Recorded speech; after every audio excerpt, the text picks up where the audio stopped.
مرحبا وحلقة جديدة من برنامج شيف. حلقتنا اليوم مختلفة. أنا اليوم مش رح أكون مذيعة، هتكون معي ضيفتي الأمورة صانعة المحتوى ولاء علي. هي هنطلع منها المذيعة اللي جواكي. موافقة. أهلا وسهلا فيكي أهلا ونورتيني. بيكي أهلا بيكي حبيبتي. شوفي أنا اليوم اتفضلي من أولها كده؟ من أولها. ليه كده؟ يا جماعة مرة واحدة؟ مرة واحدة، مفيش أي مقدمات؟ مفيش أي مقدمات. أنت أوكي. هلا مذيعة مرة واحدة كده ماشي. مرة واحدة. أوكي. وانا حاسه يعني انت بتقدمي شغلات كتير يعني مميزه وحلوه، فانا حاسه جواكي في مذيعه. الإحساس ده جالك طلعي منين؟ المذيعة الإحساس ده جالك منين يا حنان؟ من ما فضلك بعرف قولي من لي. الفيديوهاتك حسيت لا مذيعه، تمام. فقلنا خلص. ما أنا حاسة إن أنا في امتحان النهاردة. لا ده انا اللي حاسه ان انا فهمت. انا مش عارفه يا جماعه شو الاسئله اللي هتسالها لي. والله انا أنت ده اللي ونصيبك. خايفه. ده أنت ونصيبك. هنسأل الأسئلة وهتجاوبي عليها وبمنتهى الوضوح انا والصراحة. حاسه يا جماعه ان انا داخله امتحان توجيهي الثانويه العامه. أيوه وأكتر من كده لا كمان. عارفه قاعده كده. لا استعدي. حاضر. تمام. حاضر. اهلا بيكي يا حنان، والنهارده هنبدا بسؤال مهم جدا. انت بتشوفي نفسك مذيعه ولا مصممه ازياء؟ انا عارفه ان انت مصممه ازياء طبعا، شاطره جدا ومعروفه حبيبتي. جدا، الله يخليك. وعايزه اعرف انت بتشوفي نفسك مذيعه ولا مصممه ازياء؟ شوفي اقول لك شغله، اول شغله كنت بحب كتير طبعا، انا عندي اني كاني مصممه ازياء، دي اهم شيء في حياتي. يعني انا وانا صغيره لسه بيبي وانا بحلم اني اكون مصممه ازياء. بس بصراحه بعد ما دخلت مجال الاعلام والتلفزيون وبقيت مذيعه، بقيت احب مجال اني اكون مذيعه. ليه حبيته؟ لاني الضيوف اللي مثلك وكل اللي اجاني فعلا حببني في اني اكون مذيعه. طيب حبيت الاثنين مثل بعض. الاثنين زي بعض. طب ايه اللي اتغير جواكي يعني وانتي مذيعه كده؟ حاسه ان في اختلاف ما بين حسيت طبعا في اختلاف. اتغير حاجات اول جواكي؟ شغله طبعا المعلومات القيمه، كل ضيف بيعطيني معلومات بتفيدني اكثر واكثر. بيضيف لك تقصدي؟ بضيف اكثر الي. بستفاد جراءه اكثر. كنت اخاف من الكاميرا كثير. ما لسه كنت هقول لك انت بقالك فتره كبيره مذيعه تقريبا 3 سنين، فكان ايه احساسك اول ما قدمتي اول حلقه؟ لا اول حلقه ما اقولكيش. اول حلقه يمكن كلمه مرحبا قعدت 4 ساعات لقلتها. فعلا كتير كانت زي صعبة. كده. ما انا حاسه ان انا ماشيه شغاله. لا انت ماشيه شغاله كويس. لا دي طلعت الحمد لله. يا ريت ما اعطلش، بتمنى اني ما اعطلش. لا مذيعه. ففعلا بالنسبه لي كانت اول حلقه صعبه، بس بعد هيك لا خلاص. يعني موضوع ان الواحد يبقى مذيع ده صعب ولا سهل؟ اذا جواك عندك هوايه، ما هي اي شيء بدك تدخليه لازم يكون عندك هوايه. انت صح.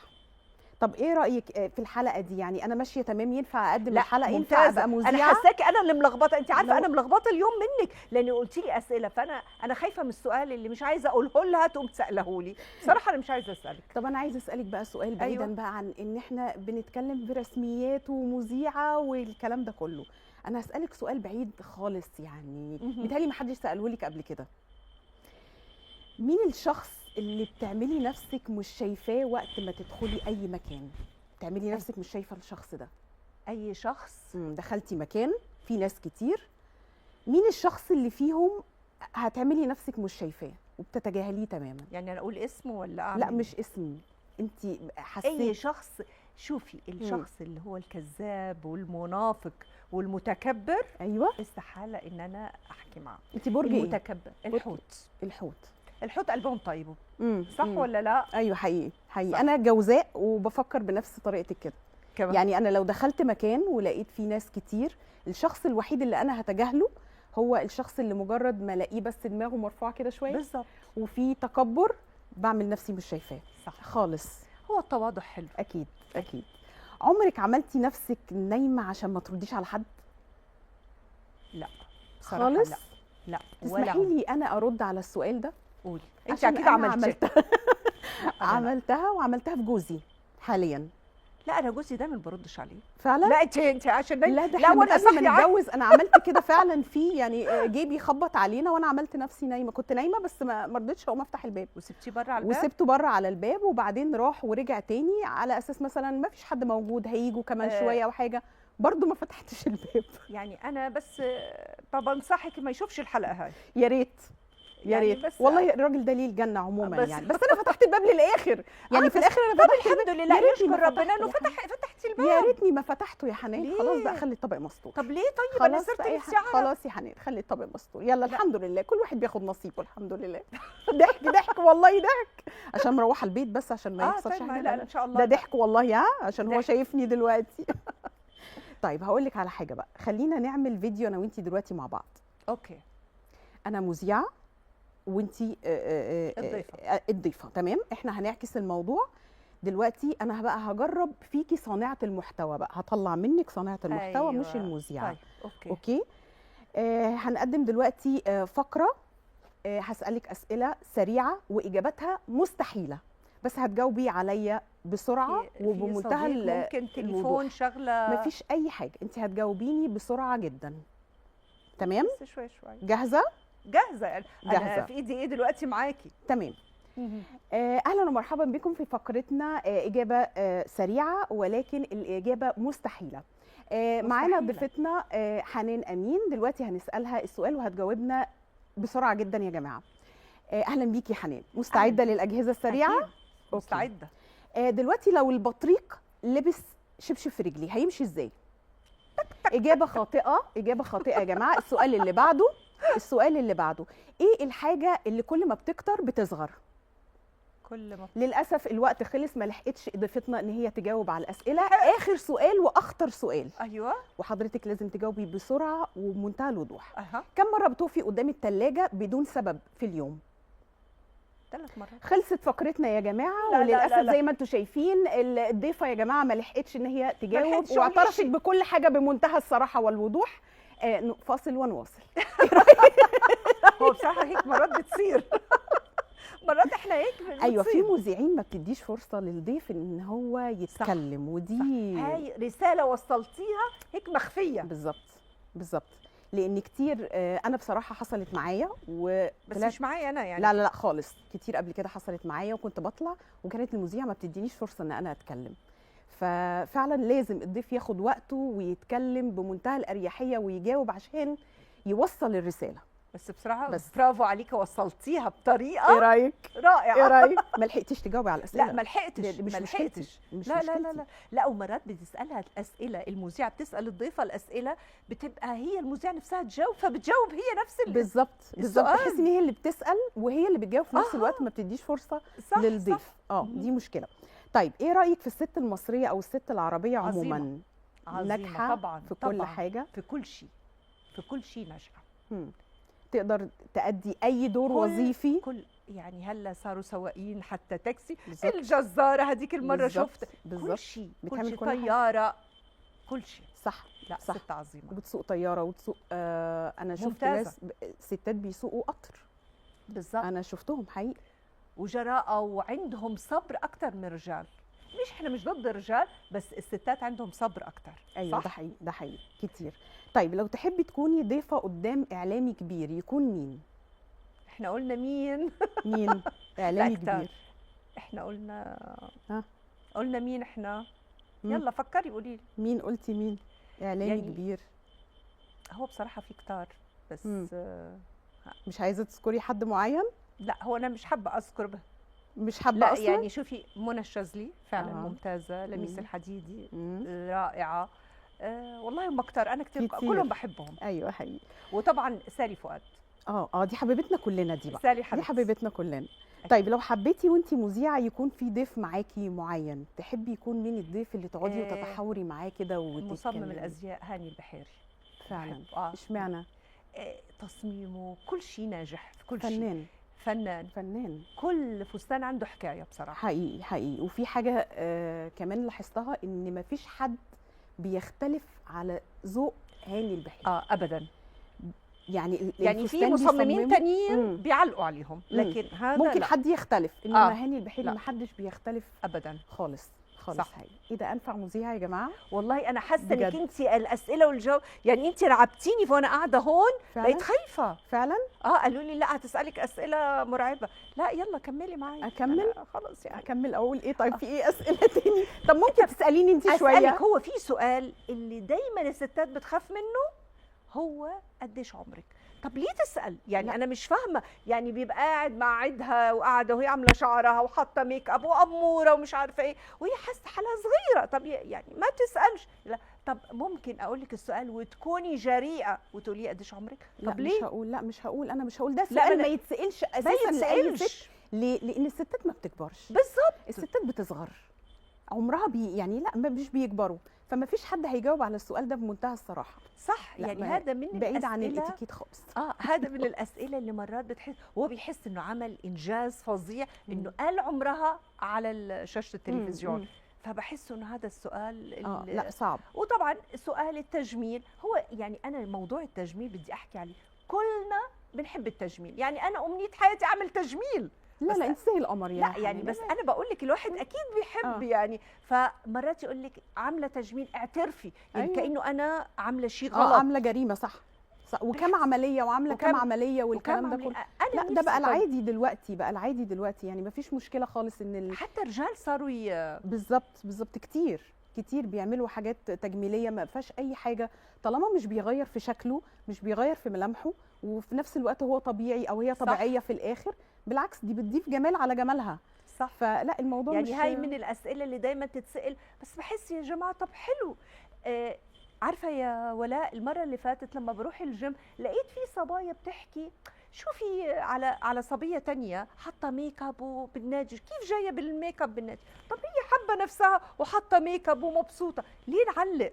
لا يعني هو ما فيهوش مشكله، بس متهيألي صعب شويه لان هي خفيف يعني. بس اوكي يعني مش كتير يعني مش عروس. ما انا عايزه اقول بس كده. انه علقوا بطريقه انه ليه تحط. فانا بقول مرات الواحده بتكون مبسوطه الصبح حابه تحط ميك اب. صح هي حريه شخصيه في الاول وفي الاخر. بس يمكن الموضوع بيبقى فيه شويه يعني تناقضات او حاجه. ليه؟ صح.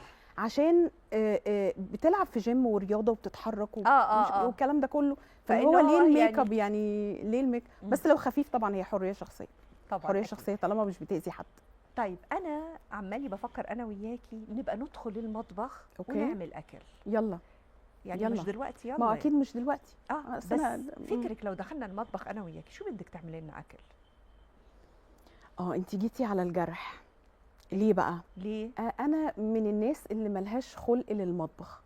احنا اتقابلنا بقى مع بعض كويس. يعني انا ماليش خلق للمطبخ. بس طبعا غصب عني مش بمزاجي بعمل اكل. ليه؟ عشان صاحب البيت، الاطفال، احباب الله يعني يعني في بشر حواليا ورايا محتاجه ان هي تاكل. فانا غصب عني مش بمزاجي بقف اعمل المطبخ. اعمل الاكل يعني في المطبخ. ولكن في طبخات معينه بقى بتبقى واقفه في زوري. يعني اللي هي ايش بقى؟ الورق العنب. المحشي عموما بس مش صارت هلا الشغلات البتنجان والشغلات هاي بتكون جاهزه؟ في ناس بتحبها جاهزه، ولكن انا امي ما عودتناش ان احنا نجيب الحاجات دي جاهزه. فلازم نقعد بقى نقور في المحشي والبتنجان ولف الورق ولف الورق والكلام ده كله. فبنقعد في المطبخ 3-4 ساعات مثلا عشان نعمل اكله المحشي، اللي هي مثلا مجرد ما بتحطيها على الترابيزه في 10 دقائق بتكون اتاكلت. فانا معترضه جدا على الموضوع ده. يعني انا بسجل اعتراضي والله يا جماعه. اللي اخترع المحشي ده واحده ست كانت فاضيه عندها فراغ، ما وراهاش اي حاجه في حياتها. فانا بطالب يعني، وبطالب كل الرجاله لما مراتك تعمل لك محشي في 3 ساعات فوانت بتاكل تشكرها 3 ساعات قصادهم. صح ولا انا غلطانه؟ والله لا. انت عارفه العمر دي كله حقها. المشكله بعد المحشي مش بس الاكل اللي بياخده بشويه على ربع ساعه، كتفك بيوجعك وايديك يعني اصابات بقى اصابات يعني اصابات. الاصابات دي مش لازم يكون في يعني تعويض للاصابات دي. صح. بس طب ايه اكتر موقف اخر شيء هيك صار لك واتضايقتي منه؟ موقف حصل واتضايقت هيك وزعجك؟ طب خليني اقول لك ان انا يعني من كل المواقف حلوه. لا من الصعب قوي ان انا اتضايق. واو. مش بسهوله ان انا اتضايق، لان انا من الناس اللي بتفوت كتير وبتعدي كتير، مش بتركز في حاجات تضايقها كتير. حلو انك تكون بسيبها على ربنا في حاجات كتير قوي في حياتي. فصعب ان انا اتضايق. يعني طب انت ايه الموقف اللي حصل لك؟ انا اخر موقف انا مش عايزه اقول لكم اخر موقف ده. انا قاعده هيك يعني ايه اللي حصل؟ وانا جاي من دبي للقاهره وانا نازله بالطياره يعني لسه هيك ماشيه وعارفه كل فرحه وسعاده وماشيه وعارفه هيك ورافعه راسي ما بعرف مين هيك يعني زقني او دفشني باللغه الأردنية. ايوه. حسيت حالي رجلي اجت على الكاري اون، وقعت كلي على هون. يا نهار ابيض. طبعا انا بقول لكم قاعده هيك، بس حدا قال لي يرفع ايدي مش قادره. صعب. وقعت وقعه صعب. من المطار على المستشفى. يا نهار ابيض. لا لا بس كده صعب. ممكن ما يكونش قصده مثلا، هو أو اكيد ممكن مش قصده طبعا، اكيد مش قصده. تكون يعني دخلت فيلم سينمائي وانت ما خدتيش بالك. فيلم هندي. فيلم هندي وانت ما خدتيش بالك. لا فيلم هندي، بس طبعا يعني بدي وقت بقى لارجع. حبيبتي ربنا يشفيك ويعافيك يا رب. يعني مش مهم، ان شاء الله خير، ان شاء الله خير. بس قلت لازم اجي البرنامج يعني. حبيبتي انا مبسوطه ان انا شفتك النهارده والله. وانا بجد. كمان وانا كمان قوي قوي يعني. هلا بقى قاعدين بيقولوا لي في اسئله، هم عاملين بيحكوا لي هلا فين الاسئله؟ انا سالت كل يلا. الاسئله، ابعتوا لي اسئله واحنا نجاوب. انا اللي ارجع مذيعه ولا هي؟ انت طيب انت انا طيب يلا. ايوه انت بقى مين الفنان اللي بدك تعملي معاه لقاء؟ لا هم لو كتير. مذيعة. لا هم كتير، انا كتير. بحب لا هنقول احنا قاعدين كتير، بس يعني هقول لك اكتر حد بحبه جدا جدا جدا فنانه ياسمين عبد العزيز. بعشقها، بحبها لا جدا. دي لها عشاق كتير. انا بموت فيها. انت عامله لها فيديو من زمان؟ كتير عملت لها فيديوهات كتير. انا بحبها جدا جدا. وطبعا بقى ايه يعني الفنان القدير محمد صبحي، بعشق فنه. استاذ اشرف عبد الباقي. طبعا استاذ محمد ثروت، فنان محمد ثروت بموت فيه. انت بتحبي الكوميدي ما بتحبي؟ بحب ما فيش الكوميدي دراما كتير. ياسمين عبد العزيز بتعمل الاثنين، هي ناجحه في الاثنين، دراما وكوميدي. الفنان الشاطر يقدم كل حاجه واي حاجه، وبينجح في كل حاجه. طب انت لو قالوا لك تمثلي هتمثلي؟ فورا على طول بدون نقاش. انا بلاحظك انك حتى بالقائك يعني لما بشوف بالفيديوهات روعه، طريقتك وكلامك واسلوبك بجنن. الحمد لله. بس يعني هو يعني انا بصور الفيديو، ولو انا مش حاسه الفيديو وانه ما ضحكنيش انا شخصيا ما نزلوش، يعني ما خليش الناس تشوفه. لازم اضحك على نفسي واقعد اتفرج على نفسي واضحك. لو هعيد الفيديو اكتر من مره، بس انا ضحكت على نفسي خلاص، يلا بقى ارفع الفيديو الناس هتضحك. طب ما بتدخلي بدراما؟ دراما يعني ما جربت؟ ما جربتهاش قوي وما بتحبيها؟ ما جربتهاش، لان كل المواقف اللي انا بعملها الزوج وزوجته، الام وبنتها، فكلها مواقف ضحك وكلها كوميديا وموجوده في كل بيت.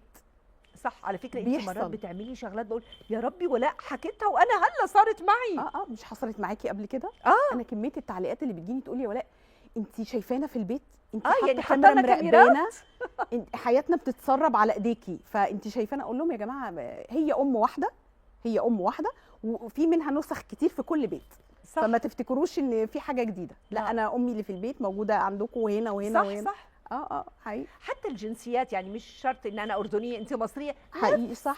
الموضوع صح نفس الموضوع. ايوه يقولي برضو الام الليبيه، الام الاردنيه، الام السعوديه. طب سؤال سريع، حبيتي نفسك مذيعه ولا صنعت محتوى؟ الاثنين هذا مثلي. الاثنين. ايوه. حسيتي حالك انك مبسوطه وانت مذيعه؟ جدا. وحسيتك بصراحه مذيعه شاطره بجد. والله مذيعه شاطره. بترفعي من روحي المعنويه. لا ممتازه والله، ربنا يكبر بخاطرك. ممتازه يعني. ما احنا اتفقنا كمان هنعمل فيديو تاني. اكيد. لا. اكيد. وهنعمل طبخه وهنعمل كل حاجه، بس ما قلتيليش الطبخه اللي انت هتعمليها لنا. هذا السؤال اللي صعب اجاوبه. ايوه. لو فاكره ان انا نسيته فانا فاكراه. طب احنا ممكن نطلع فاصل ونرجع يلا. بس برضو هسالك تاني وهتجاوبي. هو انا ما بعرفش نطلع فاصل اديكي فرصتك عشان تفكري في ما هو ما فيش. ما هو اصلا انا المشكله ان انا ما بطبخش. هتطبخي؟ انا لا يعني. طب سلطه يا حنان، بس انا خايفه يعني سلطه اي حاجه. لا يعني بعمل فاصوليا خضراء لان بحب كتير فاصوليا الخضراء. طب كويس.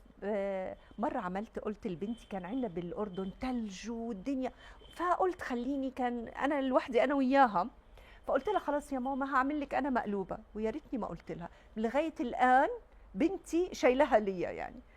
ليه كانت مقلوبه؟ عملت مقلوبه هي مش مقلوبه بصراحه. عارفه المقلوبه احنا معدوله؟ طيب ولا اتعدلت يعني، ولا اتقلبت ولا اتعدلت يعني؟ لغايه الان بتقعد مع صاحبتها تفضل تقول لهم على مقلوبه ماما يعني. قلت يا ريتني ما عملتها. طب ما تصلحي الصوره بقى وتعملي اكله ثانيه. لو صلحت ما هو خربت برضو. طب كويس، خلينا في المقلوبه. خلينا في المقلوبه. المهم يعني انت نورتيني وشرفتيني والله، اني كتير دايما بكون مبسوطه. تسلمي لي. فقولي لي انت عايشه هون بمصر ولا؟ موجوده طبعا في مصر. انا ما بين مصر وما بين ايطاليا لان جوزي هناك وكده. حابه تحكي لي شويه عن ببقى- الحياه هناك، مختلفه عن هون؟ مختلفه طبعا في حاجات كتير. لو عايزه مثلا يعني تساليني عن ايه مختلف عن هنا، هقول لك حاجات كتير جدا جدا جدا، ولكن كل حاجه انا بالنسبه لي من وجهه نظري، وعارفه ان في ناس كتير ممكن تعترض على كلامي. انا من وجهه نظري يا جماعه، بلدي احسن بلد في الدنيا طبعاً. واحلى بلد في الدنيا، ومصر فيها روح وحياه مش موجوده في اي بلد تانية. واللي عايز بقى يتخانق معايا يتخانق معايا. لا، والست المصريه نحكي لا على هي- فكره، انا تعتبر انا مصريه لان انا مواليد القاهره وماما مصريه يعني، فانا مثلكم معكم. ايوه. فقولي لي الستات هناك بتختلف عنا؟ الستات الايطاليين مع طريقتهم بالبيت بيطبخوا لا بيطبخوا إلك كل صحبات حاجه. هناك؟ الباستا المكرونه بتتعمل في أيوة. البيت، ده هم بيعملوها الست البيت الشاطره قوي بتعمل الباستا في البيت، مش بتجيبها من بره او حاجه يعني. في اسلوب في حياتهم. المشي ده اساسي كل يوم، رياضه المشي دي بالظبط اكننا بنشرب القهوه كل يوم او الشاي، دي من الحاجات الاساسيه. الفطار بالنسبه لهم الكابوتشينو والبريوش او الكرواسون. دي حياتهم هاديه جدا. بالليل ينزلوا يتمشوا ياكلوا ايس كريم ويرجعوا.